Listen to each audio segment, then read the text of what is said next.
Operation Glass Horizon. My name is Eirik Solheim. I was a lieutenant in the Norwegian Army in 1984, assigned as a liaison officer to a NATO early warning station in the far north. The statement I'm about to give you was never part of any official report. Officially, what happened up there was logged as a communications anomaly and a weather-related personnel incident. Unofficially, it's why I sleep with the curtains open, even in winter. I need to see the sky. I need to look at it and remind myself it still looks like it should. If you've never served in the Arctic, let me explain something first. People think the Cold War was about missiles and spies and men in suits. But for us, up there, it was mostly about waiting. Long stretches of nothing, with the possibility of everything going wrong in the next 5 minutes. What I'm going to tell you happened over the course of about 3 days. Unless you ask the others who were there, they'd give you another number. If you can still find them, that is... Officially, it was a joint facility. Norwegian territory, NATO radar, American money, British electronics. Unofficially, it was a place the rest of the world forgot 12 months at a time. Hoven sat on a flattened ridge above a valley that funneled wind in from the Barents Sea. On clear days, you could see the line of hills marking the Soviet side of the border. On most days, you just saw white. I arrived in February. They flew me in on a battered helicopter from Bardufoss. The pilot barely spoke, and when he did, it was only to shout things like, "Hold on," or "Almost there," over the engine noise. The snow came in sideways. I could see nothing but the occasional burning light on the helicopter's nose, and below, a blur of ice and rock. Then, suddenly, the whiteness broke. The outpost appeared below us in a brief window, a rectangle of muddy tracks and 3 low buildings half buried in snow. One radar dome like an oversized, dirty ping-pong ball. One bare communications mast with few antennae, and dishes hanging off it like stiff branches. And behind everything, the sky. Flat, too flat. I remember thinking that very clearly. The horizon and the sky met like someone had taken a ruler and pressed it against the world. I chalked it up to weather. You do that a lot. Up there, they handed my duffel bag down, and I jumped off into snow that swallowed my boots nearly to the knee. My face hurt from the cold before I made it 10 meters toward the main building. The wind pushed against me, as if trying to send me back into the helicopter. Someone opened the airlock door and waved. Inside, the air smelled of dust, coffee, machine oil, and bodies that had been wearing the same thermals for too many days. "Lieutenant Solheim," the man said, extending a gloved hand. "Ja," I said. "You must be Captain?" "Just call me Mason," he replied in English. His accent was American. "I'm the ranking NATO officer here. You're the local landlord." He grinned, like this was an icebreaker he'd use 100 times. I shook his hand. His palm was dry and rough. The kind of man who still did manual work, despite his rank. Behind him, people moved through narrow corridors in thick socks and wool caps, carrying clipboards, cartridges, tape reels. Someone laughed at something on the radio. Somewhere else, a toilet flushed. It could have been any barracks, if not for the constant low hum under everything, like we were standing inside a sleeping animal. I signed papers. They handed me a badge that said Hoven Liaison, Solheim. Someone took my photograph in front of a gray wall, and a flash nearly blinded me after the long helicopter ride. There are a lot of small details you remember later, when the big details stop making sense. Like how at first, the station clocks all seemed slightly wrong. The wall clock in the hallway said 11:23. The radar room clock said 11:21. My watch said 11:28. I tapped the glass of my watch. Blamed the flight, the barometric pressure. I remember thinking, I'll resync them later. I never did.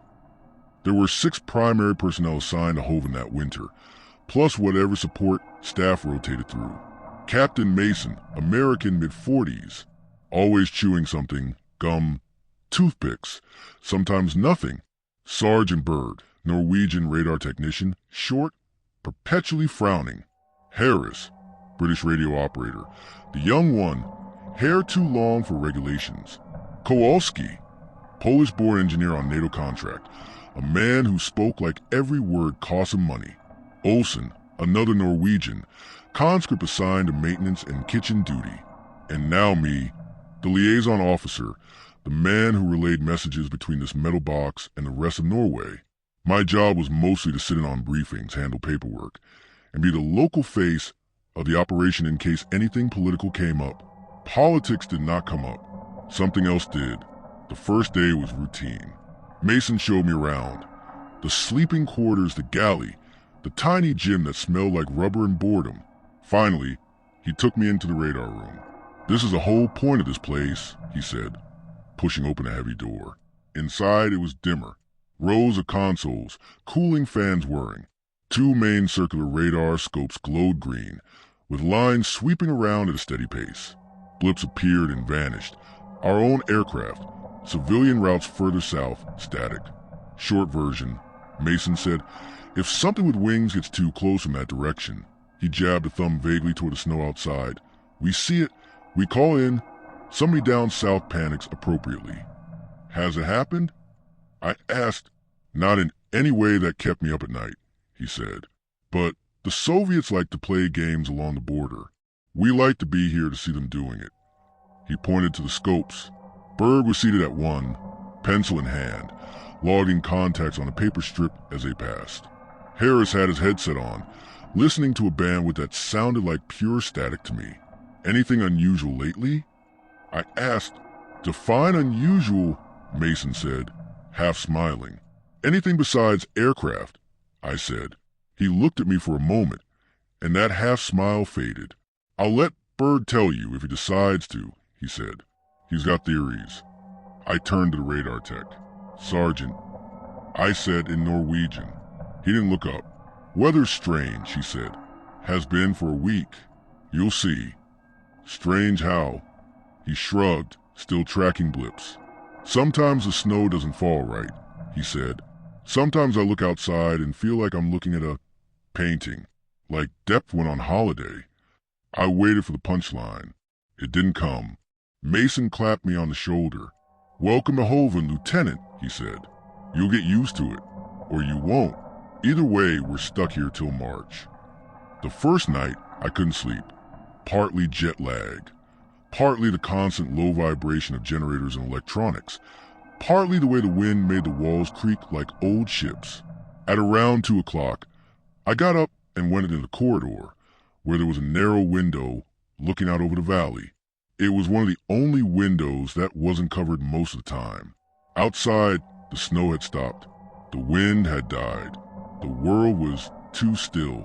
If you've ever been somewhere with heavy snowfall, you know how it quiets everything. Sound gets absorbed. The world becomes soft and muffled. This was not that kind of quiet. This felt staged. The sky was a blank, uniform gray. The horizon was a line as straight as the edge of a table. The hills in the distance looked like they'd been cut out of paper and pasted there. No flicker of movement. No gusts of powdered snow. Nothing. For a moment, I thought perhaps the glass is frosted or ice-covered. That would explain it. But when I breathed on the window, condensation fogged the view, and I wiped it with my sleeve, and the picture didn't change. Flat sky, straight horizon, dead world. Then a light flickered in the reflection. I turned. No one was there. When I looked back, the horizon had a slight curve to it again. Clouds moved just barely. The illusion was gone. I told myself I was tired. Too many hours in helicopter vibration. Too much coffee. The second night, it happened again. This time, I checked my watch before and after. Before, it said 1:47. After, it still said 1:47. I tapped the glass. I wound it. I listened for the ticking. It was ticking. I raised the watch to my ear, and when I lowered it again, the horizon was back to normal, and my watch said 1:52. I did not sleep very much after the 2 days after my arrival, the radar picked up the first stationary contact. It was mid-morning. I was in the galley with Olsen, eating something that he insisted was stew, when the intercom crackled. Lieutenant Solheim to radar, came Berg's voice tight. I put down the spoon. Problem? I asked. Just go, Olsen said, grabbing his own coat. If Berg was pulling the liaison officer in, that meant it wasn't just a calibration issue. We made our way to the radar room. Mason was already there, standing behind Berg's chair. On the main scope, the sweep rotated, and a bright that flared at dead center. It did not move between rotations. What am I looking at? I asked. Bearing none. Berg said, range 0. 0. I repeated. He nodded. Contact is apparently directly above us. Altitude, said Mason. Undefined, Berg said. No altitude data. Just there. We watched as the sweep passed again. The dot stayed. Could it be a glitch? I asked. Berg didn't answer. He adjusted a knob, then another. The dot flickered, dimmed, stayed. Noise looks normal, he said. Ground clutter normal. Known traffic normal. This, he tapped the glass just once. This is not normal. How long has it been there? I asked. I noticed it 3 sweeps ago, he said. So, about 20 seconds. But could be I just missed it. I wasn't expecting something right on top of us. Harris, Mason said, turning to the radio operator. Anything on the air? Any aircraft calling in? Harris had one earphone off, listening to us. The other pressed his head. Just the usual background chatter, he said. Civilian traffic further south. Static. No emergency signals. Try raising command. Mason said, let's see if anyone's doing a test on our sector without telling us. Harris nodded, flipped a switch, and pressed his mic. NATO Command North. This is Hoven Station, he said. Requesting confirmation of any aircraft in our immediate overhead airspace. We waited. Static. He tried again a different channel. Then another. Comms are clear, he said. Either they're ignoring us or...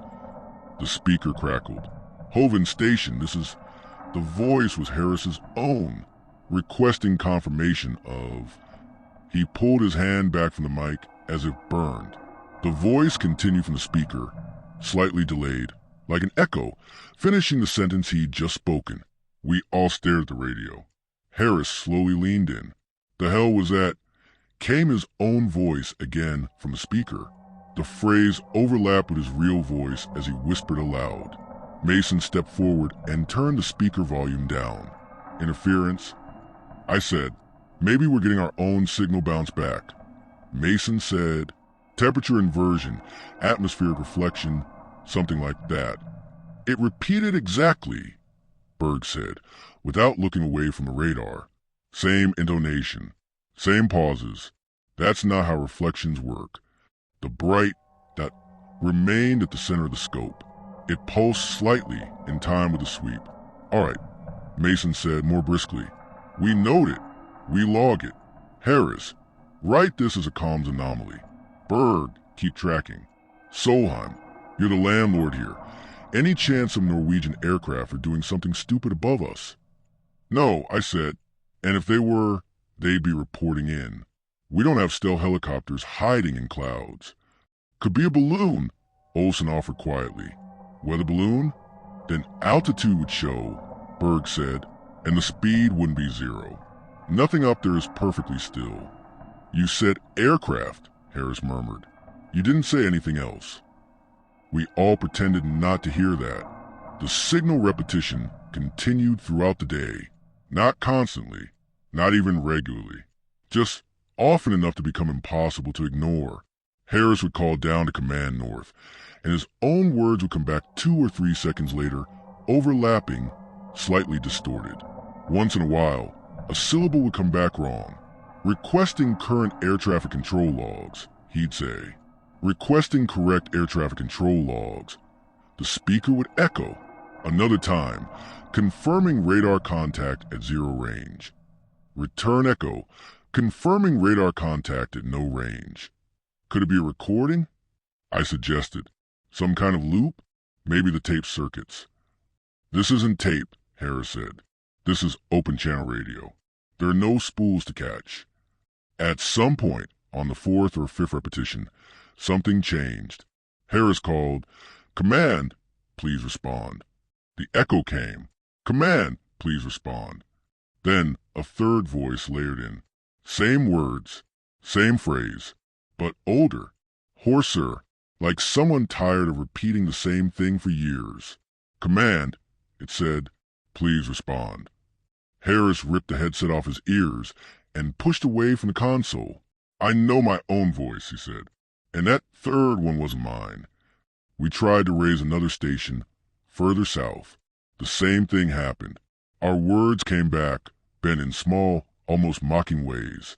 Mason finally ordered all non-essential transmissions stopped. If they want to play games, he said, we're not giving them more material. They? I asked. Whoever is on the other end of this, he said.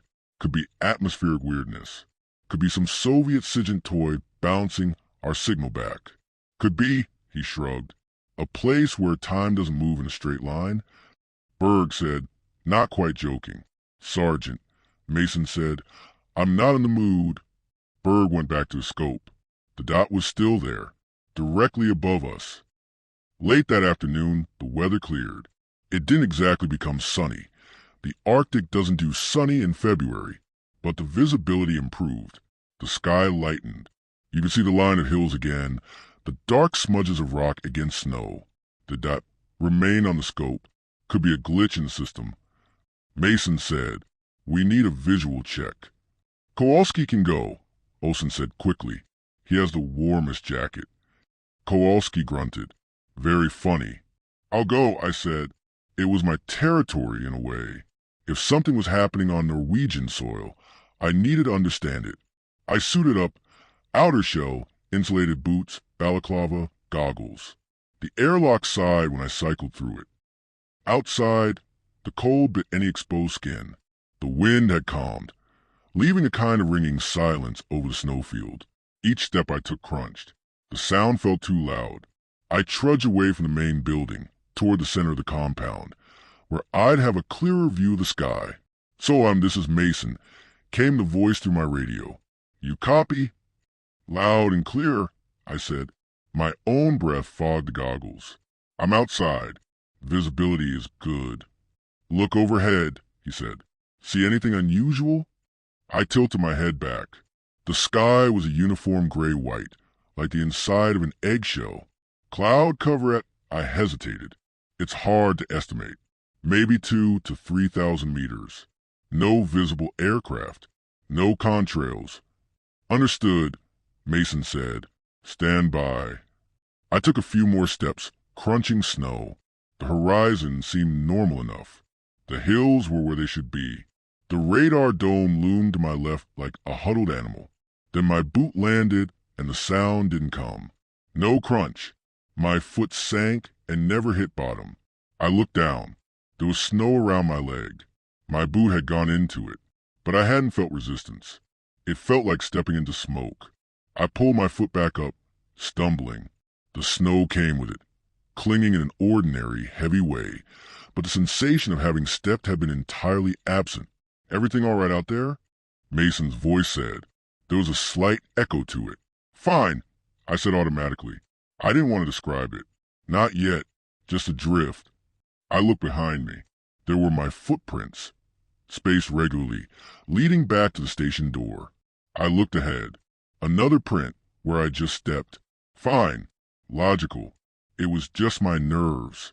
I took another step. The world tilted. Not much, just enough. For a second, the horizon line rotated by perhaps 10 degrees. The hills slid like cutouts. The station careened to the side. Then everything snapped back into place. I stood frozen, pulse pounding. What was that?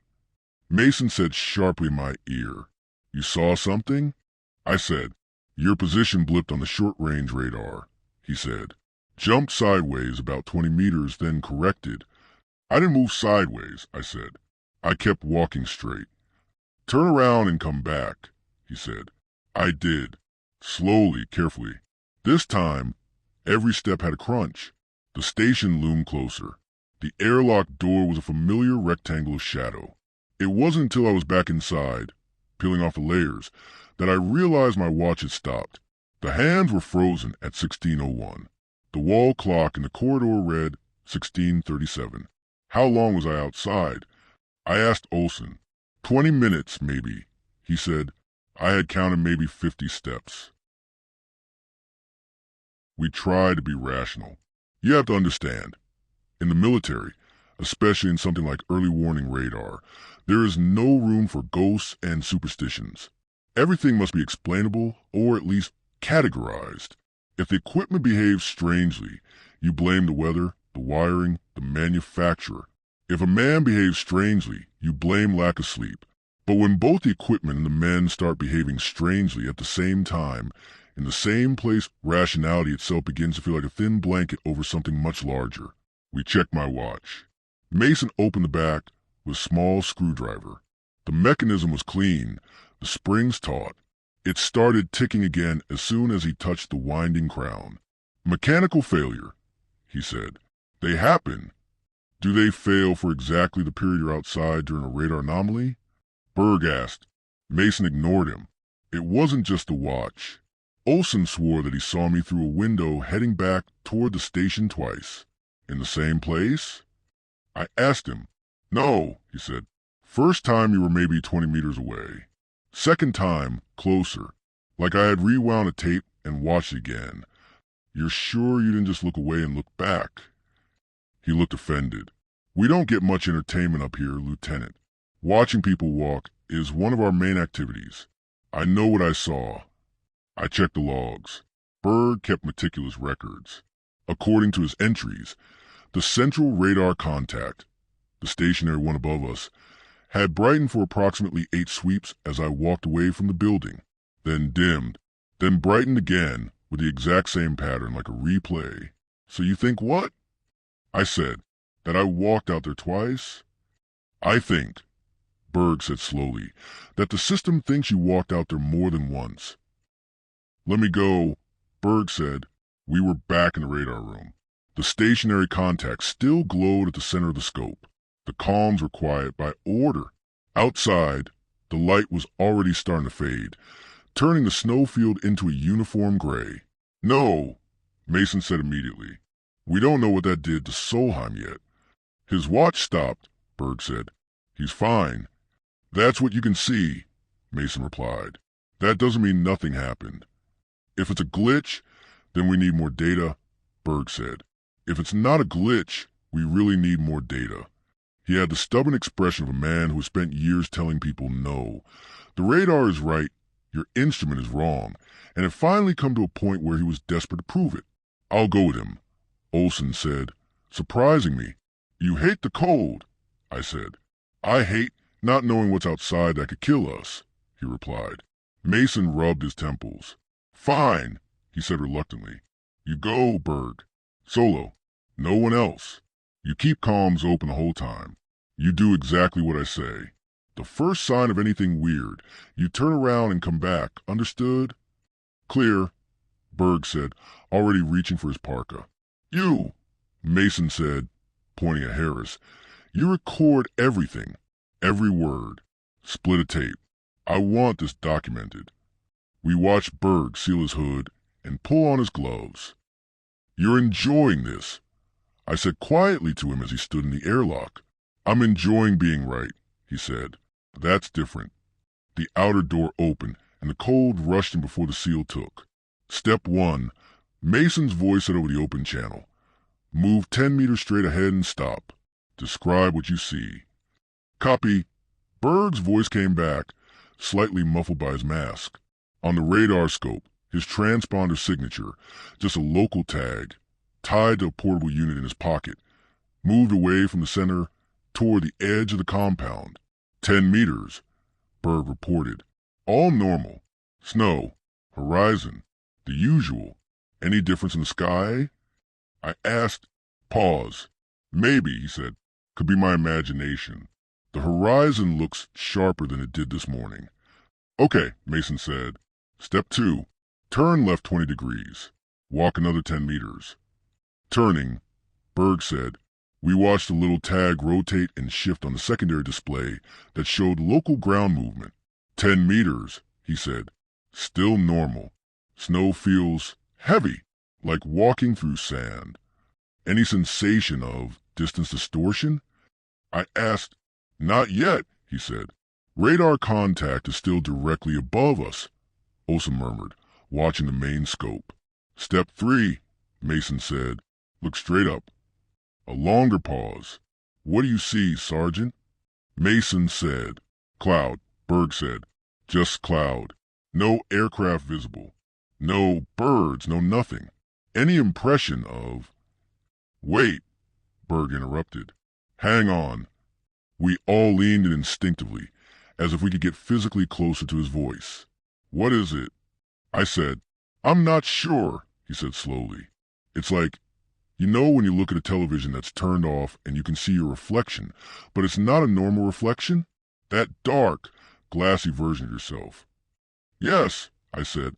It's like that, he said, but in the sky. I exchanged a glance with Mason. His jaw flexed. Describe, Mason said. The cloud layer, Berg said. It's not moving. At all. Not even a little bit. And when I tilt my head, there's a moment, just a second, where it feels like the sky is tilting too, try and catch up. Your transponder just jittered, Harris said. Eyes on the screen. What do you mean? I asked. His marker, Harris said. It jumped forward 2 meters, back 1 meter, then settled. Like someone dragged it on the screen and let go. Sergeant, how many steps have you taken total?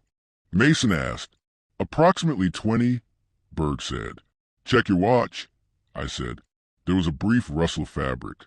Time is 16:15, he said. Same as when I went out. I looked at the wall clock. It read 16:23. You're sure you set your watch this morning? I asked. Positive, he said. You nagged me to. Okay, Mason said, his voice a degree tighter. Step 4. Turn around. Come directly back to the station. Do not stop for any reason. Count your steps out loud. 1, Berg said. His transponder began to move back toward us. 2, 3, 4, 5, 6, 7. At 7, his overshot the compound edge on the display. Wait, Harris said. That's wrong. He should be inside the perimeter by now. Berg, what do you see? Mason asked sharply. Same as before, Berg said. I am walking toward the station. I can see it. Describe it, I said. Gray building, he said. Radar dome to its left. Antenna mass behind. Light in the small window. Second from the right. We all turned. The small window, second from the right, over the corridor, was dark. No lights on in that window, Olsen whispered. 12, Berg counted. 13, 14. His dots circled the station on the display, as if he were walking around us instead of toward us. Sergeant, stop, Mason said. Right now. Stopping, Berg said. His dots stopped. How far from the door are you? I asked. 10 meters, he said. Maybe 11. I can see the handle. On the internal map, his dot was 30 meters away, behind the building. Which door? Mason asked quietly. The main airlock, Berg said. You're all watching me through the window, no? We pressed closer to the glass pane, overlooking the yard. The snow was empty. There's no one out there, I said. A pause. Say again, Berg said. There is no one at the door, I said.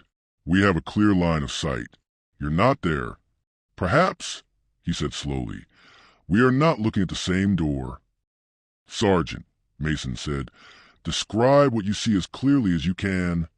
I see the station, Berg said. The sky behind it. The horizon. Anything unusual? I asked. Long pause. The angle is wrong, he said at last. In what way? It's like, he hesitated, hunting for words. It's like you took a photograph of the station and tilted it a few degrees, but the ground stayed level. I felt a chill that had nothing to do with the cold. The building is leaning? I asked. Not exactly, he said. It's more that my eyes can't agree about what's straight. If I focus on the door frame, it's vertical. If I focus on the horizon behind it, the door frame's crooked. On the local display, his dot was sliding slowly along the perimeter, as if he were doing a circle around the station despite saying he stood still. Berg. I said, I want you to do something for me. Go ahead, he said, without moving your feet. I said, look down at your own footprints.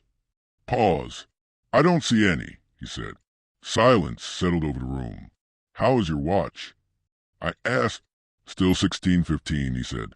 Hasn't moved since I stepped outside. Berg, Mason said, his voice low and controlled. Listen to me very carefully. Close your eyes. Copy, Berg said. Turn slowly in place until you feel straight. Mason said, trust your balance, not your eyes. Then walk forward 10 steps. Count them, no more than 10. Closing eyes, Berg said. Turning. On the display, his dot spun in place, then glided forward. 1, 2, 3, 4, 5, 6, 7, 8, 9, 10. He stopped. Now open your eyes, Mason said. We all held our breath. Nothing happened for a few seconds. Then, oh, Berg said quietly. What do you see? I asked. Your footprints, he said. My heart skipped. Describe them, I said. 2 sets, he said. Coming from different angles. Meeting here, then going back toward the station. We exchanged quick looks. I only walked out and back once, I said. I know, Berg said. These, they look older. The edges are softer, like they've been here longer. Can you see the station door? Mason asked. Yes, Berg said. It looks normal. Lines match. Horizon is straight. I feel a bit sick. Come inside, Mason said. Right now. No more experiments. The dot began to move back toward us. This time, the local display agreed with his words. In less than a minute, he was in the airlock, knocking snow off his boots. When he came into the radar room, his cheeks were red from the cold and his eyes were wide. He held up his wristwatch. 16:15, he said. The wall clock read 17:02. We lined up the watches on the table. My watch, after being restarted, read 16:40. Berg's stubbornly read 16:15. Mason's read 17:05. The wall clock said 17:03. Could be all of our watches are wrong, Olson said weakly. Could be, I said. But the wall clock agrees with Mason's within 2 minutes. And both disagree with yours and mine in a manner that matches when we were outside. You're suggesting the watches stopped while you were in the anomaly, Harris said. I'm suggesting they didn't experience the same duration of time we did. I said. Okay, Mason said, clapping his hands once. Enough with the science fiction. We have a contact above us.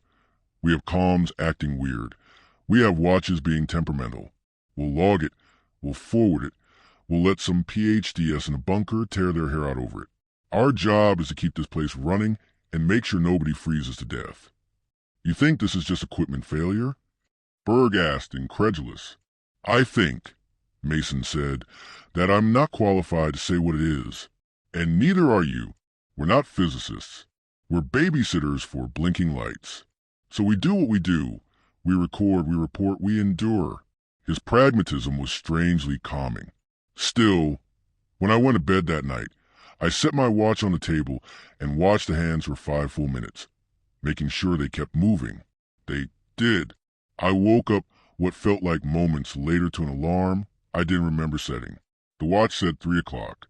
The wall clock in the corridor said 04:30. The station at night is a different world.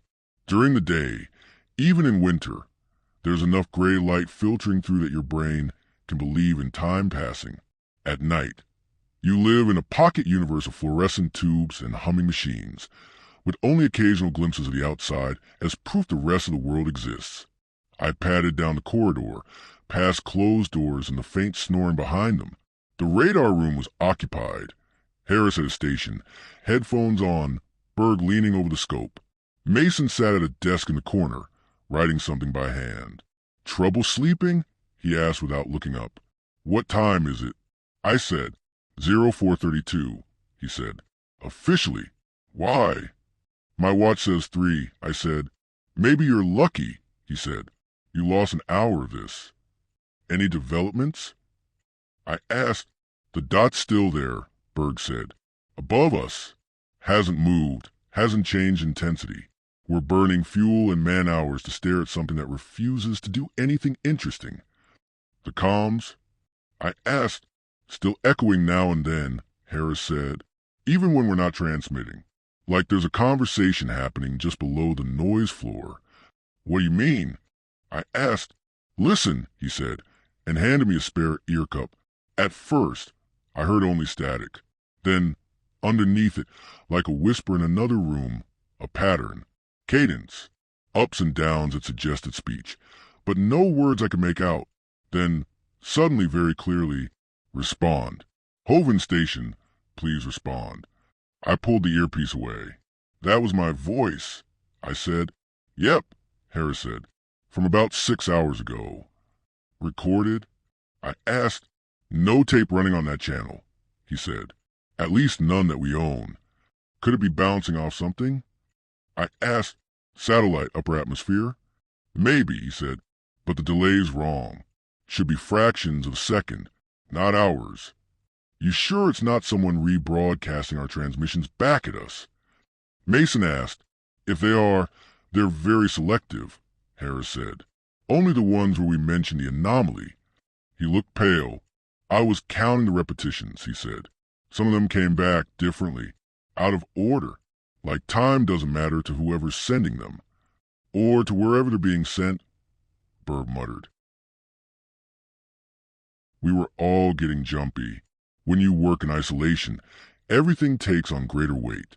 Small noises feel like alarms. Shadows take on personality. The mind begins to fill in blanks in ways that are not always helpful. So when Olsen rushed into the radar room around midday, cheeks flushed not from cold but from adrenaline, we all came to immediate attention. "There's someone out there," he said. "Where?" Mason asked, already standing. "Edge of the ridge," Olsen said. "By the fence line." "There is no fence," Berg muttered. "Exactly," Olsen said. "That's why it's strange." We followed him to the corridor window. It looked out over the side of the ridge, the valley below, the hills beyond. "There," Olsen said, pointing. At first I saw nothing. Then my eyes adjusted, picking out contrasts in the endless white. A figure stood about 50 meters from the station. No parka hood, no hat, just a human outline in dark clothing against the snow. He or it was perfectly still, facing us. "Who's on duty outside?" Mason asked. "No one," I said immediately. "We haven't authorized anyone to leave the building since Berg's little stroll." Harris squinted. "Is that uniform?" he asked. "It can't be," Olsen said. "No one would go out without proper gear. They'd be dead in minutes." I counted heads. Mason beside me, Berg at the window, Harris behind, Olsen pointing. Myself. "Kowalski," I said. They exchanged glances. "He's in the mechanical room," Berg said. "Or he was—" "Check," Mason said. Olsen ran. We kept watching. The figure remained motionless. I couldn't make out facial features at that distance, not through the wavering air and the imperfections in the glass. But I had the strangest impression. "Do you see it too?" Berg murmured. "What?" I asked. "It looks like you," he said. My stomach dropped. "Don't be ridiculous," I said. "I'm standing here." "I know," he said. "That's what bothers me." Olsen came back, breathing hard. "Kowalski's in the engine room," he said. "Very much alive. Very annoyed that I interrupted him." "So who the hell is that?" Mason said. "Check the short-range radar," I said. We hurried back to the main room. Harris brought up the local ground display. There were no transponder pings outside. Visual contact without radar or radio signature, Berg said. Excellent. I really wanted this day to get stranger. The main radar? I asked. He looked. The dot at the center of the scope had changed. No longer a single point. It had elongated, stretched vertically into a thin smear, like a drop beginning to run down glass. What does that mean? Mason asked. It means whatever is above us is not staying in one place anymore, Berg said. But it's not moving laterally either. It's moving in another direction. What other direction? Olsen asked. Berg opened his mouth, then closed it. Never mind, he said. Forget I said that. We went back to the window. The figure was closer. Not by much. 5 meters, maybe. But the tracks in the snow behind it were wrong. They weren't consecutive footprints leading up to its current position. They were overlapping, confused, like someone had walked back and forth along the same line dozens of times, and all the impressions had blurred together. Do we send someone out? Harris asked. No. I said more loudly than I intended.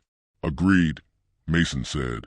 We're not playing hide and seek with an unknown contact in the snow. If it wants to come to us, it can knock on the door like everyone else. We waited. The figure did not move, but I had a growing, horrible feeling that it wasn't standing still. It was standing in place in our frame of reference. In another, it was moving very fast. Hours passed. That's what the clock said. Anyway, I couldn't have told you how long it felt. Sometimes minutes seemed to stretch into entire afternoons. Sometimes whole intervals vanish when I try to remember them, like pages torn from a book. The figure outside inched closer in these discontinuous jumps. Each time we checked, it was a little nearer, a little more defined, but never in motion when we were looking. You've had the experience of watching the second-hand clock and thinking it pauses sometimes, even though it doesn't? This felt like the reverse, like the world moved only when we blinked. At some point, the radio crackled. Hoven Station, said a voice. We all froze. Harris slowly reached for the headset. This is Hoven, he said cautiously. Identify yourself. Silence. Then the hiss of static grew, then narrowed, became a thin, high-pitched whine. Hoven Station, the voice repeated. Please respond. This time, I recognized it. It was me. Not a recording I remembered making. Not with those exact words, that exact tone, but undeniably my own voice, coming from the speaker as if from a great distance. I am responding. I said, Who is this? I felt stupid as I said it, but the reply came immediately. You're late, my own voice said. Olsen crossed himself. Harris mouthed something under his breath. What do you mean? I asked, throat dry. You're late, the voice said again, slightly distorted. You said you'd be here at 16:15. Berg's eye snapped to his wristwatch. 16:15, he whispered. What do you want? Mason cut in. Static hissed, then dropped abruptly. The channel went quiet. At the window, the figure had reached the edge of the compacted snow around the building. It stood perhaps 10 meters away now, close enough that I could see a suggestion of features under the hoodless head. It did look like me, in the same way an old photograph of yourself looks like you, slightly misaligned with the present. The jaw too square, the hair not quite right, but familiar. I'm going out there, I said. No, Mason snapped. If that's me, I said, then either I survived this once and came back, or it's not you, he said. It's something that knows what you look like. Exactly, I said.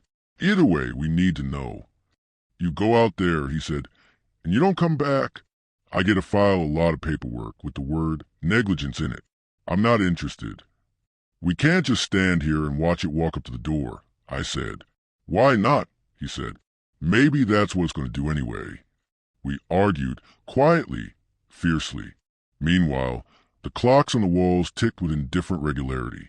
Then a knock came at the airlock door. 3 slow, deliberate knocks. We all went silent. Everyone stay here, Mason said. I'll check the external camera. He went to a small monitor on the wall, flicked a switch. The feed from a grainy, snow-dusted camera above the door flickered to life. There was no one outside, just swirling snow. He rewound the feed a few seconds. Nothing. No figure approaching. No shadows, no shapes. The knocks came again. 3. Same rhythm. "This is ridiculous," Berg said. "Cameras can malfunction." "So can mines." Mason shot back. He looked at me. "Solheim," he said, "your local command. I'm asking for your opinion, officially. Do we open the door?" I thought about it. If we opened the door and nothing was there, we'd creep ourselves out, but that would be the end of it. If we opened the door and something was there, we'd learn something. Perhaps something we did not want to learn. If we did not open the door, we'd spend the rest of our lives wondering. "Open it," I said. Mason swore under his breath. "All right," he said, "but we do this by the book. Harris, Berg, you stay here, eyes on sensors. Olsen, you're with me. Solheim, you can come if you insist. No one steps outside the threshold. We open, we look, we close. That's it." I nodded. We moved down the corridor together. The airlock loomed at the end, a solid, reassuring piece of engineering. The kind of door that could hold against pressure, fire, explosion. The knocking stopped as we approached. Mason glanced at me once more. I nodded again. He spun the wheel. The inner door opened with a hiss. We stepped into the small chamber. The outer door was a hand's breadth in front of us, its metal skin scuffed and cold. Olsen's knuckles were white on the strap of his rifle. "Ready?" Mason said. Before we could answer, the outer door kicked inward slightly, as if something had pushed on the other side, then settled back. The bolt was still in place. It hadn't opened, but the metal had flexed. Whatever was outside had strength. Mason's eyes were wide now. "We're not opening this," he said quietly. "Change the plan." "Captain," I began. "Decision made," he said. "We are not inviting that in." The radio on my hip crackled. "Don't lock me out," said my own voice, breathy, strained. I lifted the radio slowly. "Where are you?" I said. "Airlock."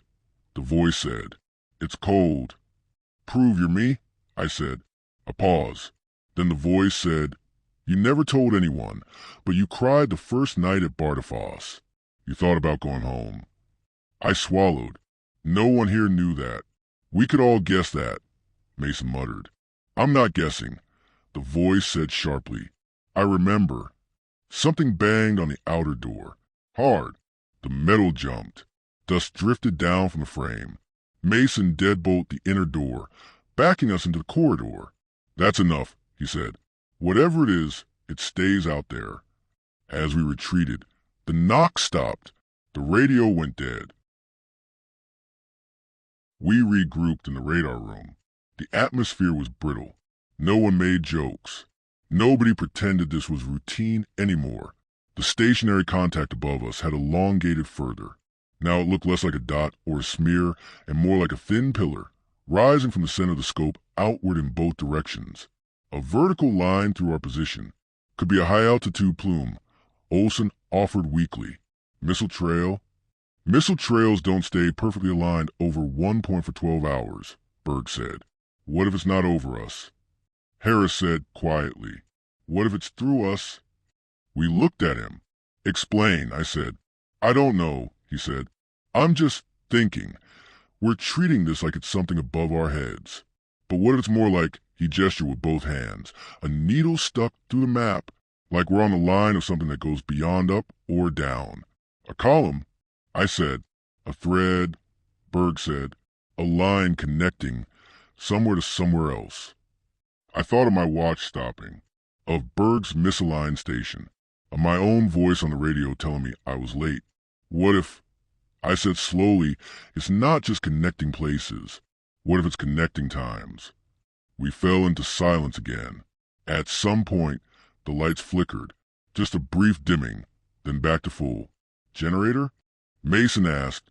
No alarms. Came Kowalski's voice over the internal intercom. All systems normal. But the load spiked for a second, like something big turned on and then off again. What could do that? I asked. Maybe you did, he said. Maybe you just don't know it. I went back to the window. Outside, the horizon looked wrong again. The snowfield between the station and the valley seemed to curve slightly like a lens. The hills beyond wavered. The sky above looked less like air and more like glass, with faint reflections moving across it that did not match anything inside the room. Glass, I murmured. What? Mason said. The sky, I said. It looks like glass. A faint sound reached my ears then. Not quite a noise, more like the absence of one. A drop in ambient hum, a pause in the wind's distant howl. Then a soft, crystalline crack, like ice under strain. No alarms went off. You'd think something as big as the sky cracking would come with sirens, lights, some official recognition by our systems. Instead, it was noticed first by Olsen, who'd gone back to the galley to reheat something resembling soup. He called us. We gathered at the largest window on the south side, which looked up along the ridge. High above, cutting across the gray canopy of cloud, was a line. At first, it could have been a contrail, a trick of light, but as we stared, we realized it had depth the way a crack in glass does. Edges, irregularities, tiny branching fractures. It was not bright. It did not glow. It was just a line where there should be none. From that line, faintly, snow seemed to fall upward. It's at our zenith, Berg said, checking his instruments. Exactly above us. Whatever's on the radar, that's it. Could be some atmospheric phenomenon, Mason said, even now trying to cram the world back into its box. We're near the pole. Weather up here is... Captain, I said quietly. Look. He did. The crack did not stay still. It widened, not by moving its edges apart, but by the space around it stretching. The horizon bowed. The hills bent. The whole panorama outside the station warped like a painting on rubber being tugged. I felt my inner ear protest, like on a ship in heavy seas. What's happening? Olsen whispered. My voice felt distant, like it belonged to the version of me on the radio. Space, I said, and time. Doing something they don't usually do. As we watched, something slid along the crack. Not an object, not a solid thing. More like a shadow of a corridor passing behind a door left slightly ajar. For an instant, I had the overwhelming sensation of being watched, not from above, but from elsewhere. Not a malignant gaze. Not exactly. More like curiosity. As if we were patterns on a screen someone had just noticed. Then the feeling was gone. The crack began to shrink. The snow returned to its proper direction. On the radar, the line that had been vertical through our position then contracted and became a dot once more, then faded completely. We all waited for something. A sound. A voice. A burst of static. A knock. Nothing came. After a while, the only noise was someone's breathing, too loud in the quiet. Contact lost. Berg said finally, no returns at zero range. Comms. Mason asked. Harris fiddled with dials. Normal, he said. No echoes. No repeats. No, me. Lighting. Clocks. All steady. All mundane. Mason exhaled slowly. All right, he said. We log everything. Every detail. We send it down the chain. We let this become someone else's problem as fast as possible. And us. Olsen asked. We carry on, Mason said. We're still a radar station. The Soviets didn't go away just because the sky got fancy. He tried to smile. It didn't reach his eyes. The next 24 hours were anticlimactic. No more anomalies. No more echoes. The radar saw only the usual traffic. The comms behaved. The sky, when visible, was back to its familiar, oppressive gray. We were all wrong internally, but the world outside pretended nothing had happened. Sleep didn't come easily. Every time I closed my eyes, I had the sensation of falling not down, but sideways, like gravity had become an opinion.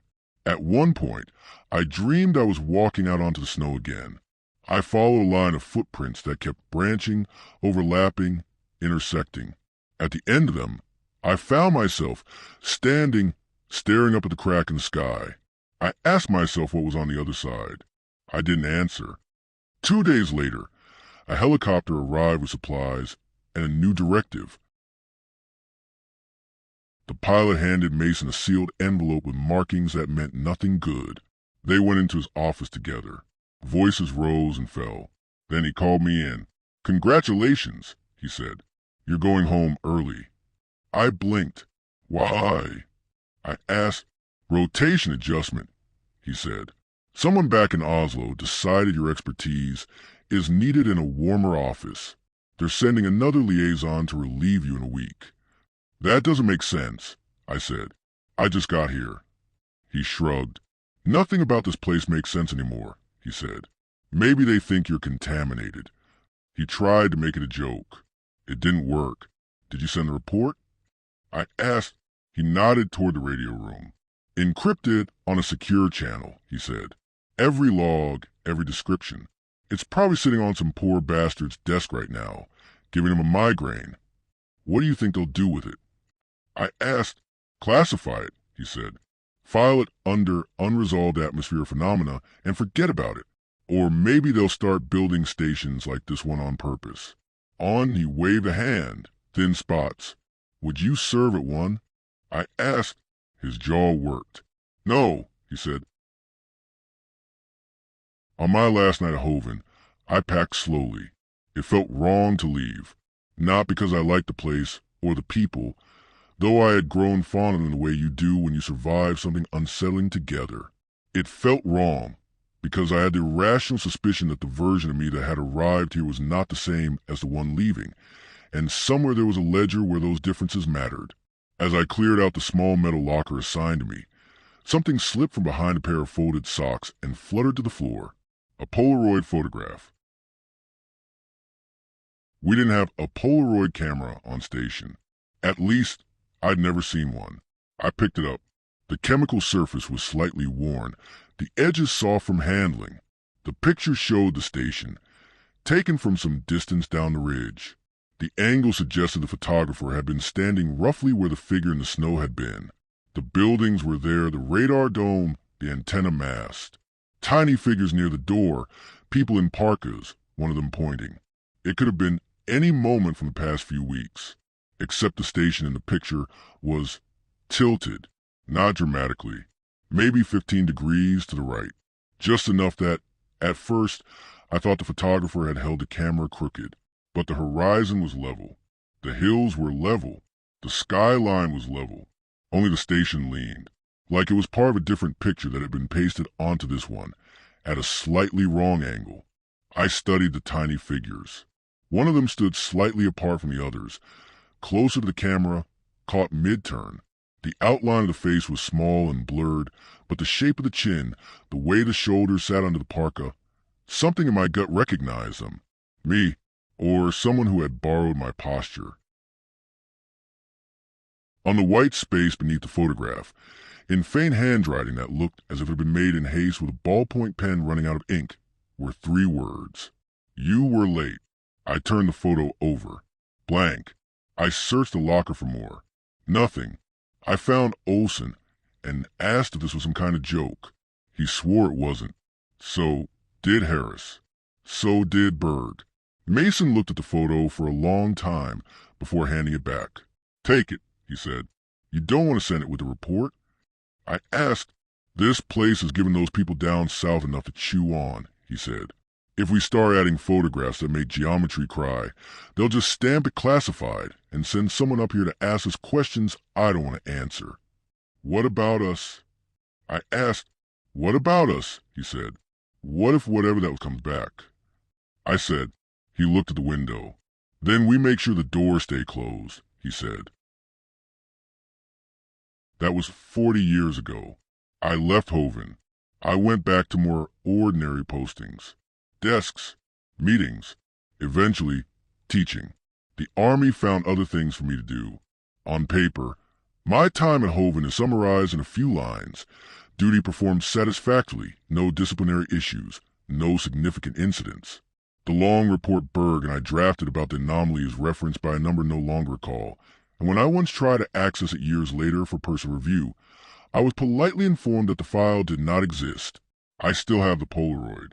I keep it in a drawer under more ordinary photographs. Sometimes months go by without me thinking of it. Then, for no reason I can name, I'll feel a chill on a summer day, and I'll take it out and look at it again. The station is still tilted. There are days when I'm prepared to believe it was all some trick of a bored comrade, a prank I never saw the punchline of. Perhaps there was a Polaroid camera on station, and I simply never noticed. Perhaps the handwriting is my own in a moment of dissociation. Memory is not a perfect instrument. But there are other days, the ones like this, when the sky outside my window looks a certain kind of flat, and the clouds line up just so, I feel a faint, familiar pressure in my inner ear. Those days, I am less sure. I think about the watches that stopped, and the footsteps that existed where no one had walked. I think about hearing my own voice on the radio, asking myself to respond. I think about the figure in the snow, moving only when unobserved. I think about the line in the sky, and the sense of being seen from a perspective I cannot imagine. And I think about this. If time and space can fold, even a little, in places like that, then perhaps what we experienced at Hoven wasn't unique. Perhaps there are other stations, other ridges, other small groups of people who, for a few days or hours or minutes that didn't quite line up with the rest of the world, realize that the map we live on is only a small part of a larger structure. A piece of glass in a window we didn't know was there. If that's true, then somewhere or someone, right now, another version of me might still be out there on the snowfield, looking up at the crack, wondering which side of the glass he belongs on. He might be the one speaking into the radio, asking me why I was late. And if all of this is just a story I tell myself so I can sleep, well, you asked whether I ever experienced something during my service that I couldn't explain. This is the closest I can come to an answer